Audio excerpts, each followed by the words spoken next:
Kendra,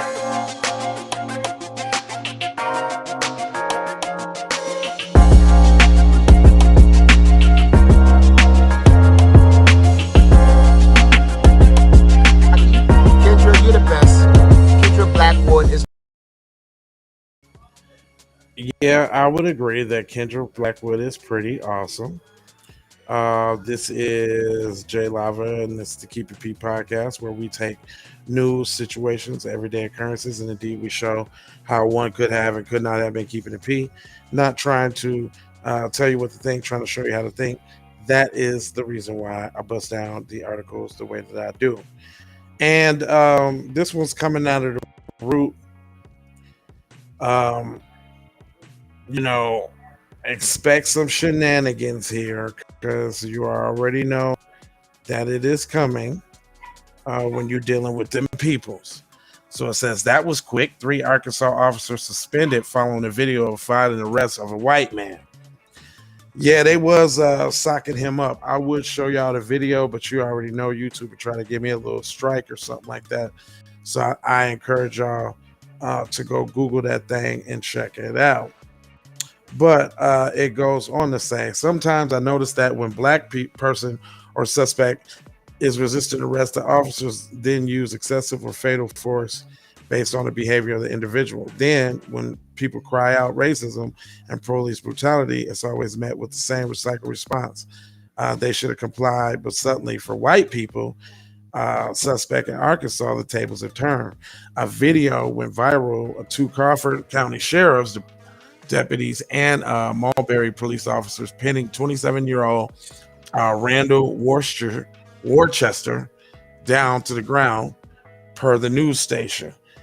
They slammed his head onto the concrete, punched him repeatedly, and they also kneed him and kicked him real bad too, by the way. And they're talking about it's under investigation. The comments under the statement cried for accountability and justice, even when Worcester was labeled a wanted suspect and violent towards the police. He was charged with second-degree battery, resisting arrest, possession of an instrument of a crime, criminal trespass, criminal mischief, terroristic threats, first and second-degree assault, all which is some BS charges because he's going to plead down to a misdemeanor with probation. Worcester allegedly threatened a gas station clerk in the neighborhood town of Crawford County.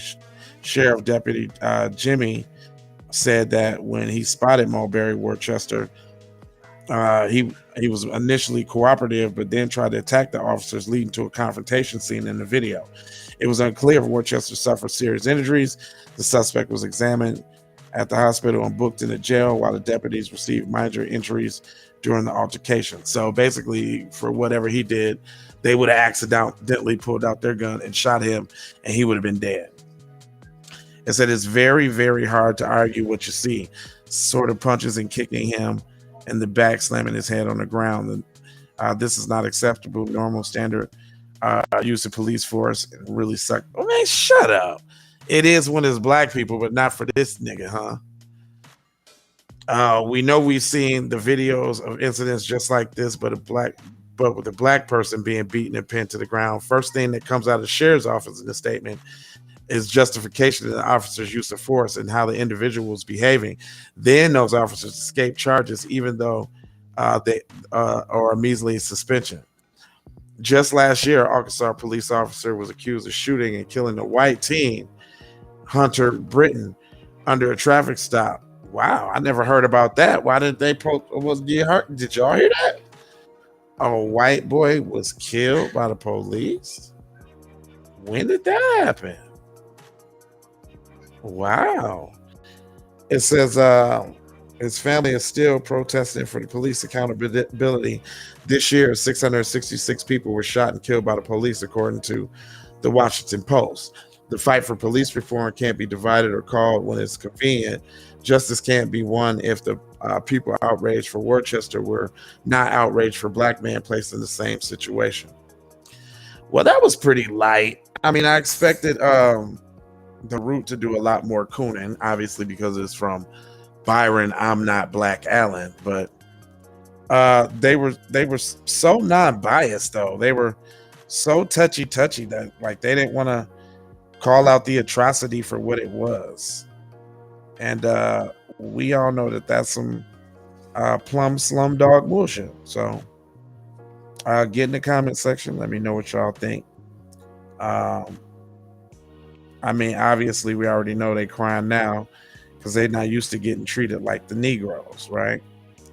So I would imagine this is the kind of thing that we're going to see. But anyway, that's all I got for you.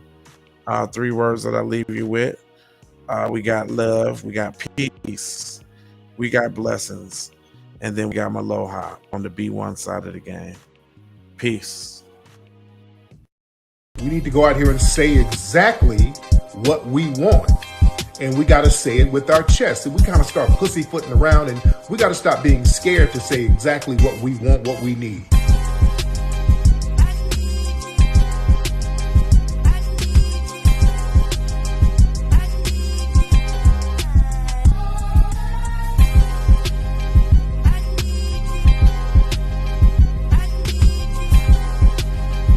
We need that paper. Say it with your chest. Damn all that. We need justice. We need y'all to love us. No. We don't need that paper. We need reparations in the form of a check. Let's stop being afraid to say that.